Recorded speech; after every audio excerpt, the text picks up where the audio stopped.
ये हरगिज़ ऐसा नहीं है। इसलिए मैंने कहा कि पाकिस्तान तहरीक इंसाफ का कोई भी कदम न रियासत, न आवाम, न हुकूमत, न जमहूरियत मुखालिफ होगी। इंशाल्लाह तसल्ली रखे, हम इस मुल्क के लिए हैं। ये मुल्क, खान साहब ने कहा है, मुल्क हमारा है, इसके इदारे हमारे, ये जमहूरियत के लिए हम लड़ रहे हैं। वो आज जेल में भी बंद है, तो आज़ादी के लिए, जमहूरियत के लिए।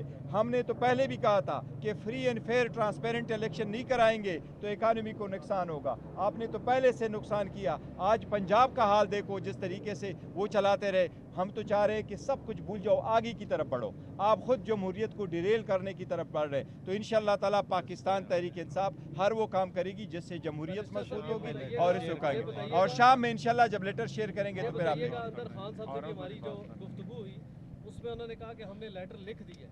आप कह रहे हैं लेटर लिखेंगे। आज लेटर, आज इसको वाज़ेह कर दें।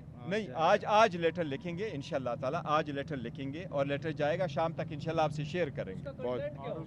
सर आप आ जाएंगे तो देख लेना, बिल्कुल होगा। आपको तभी आपको तसल्ली हो जाए इंशाअल्लाह।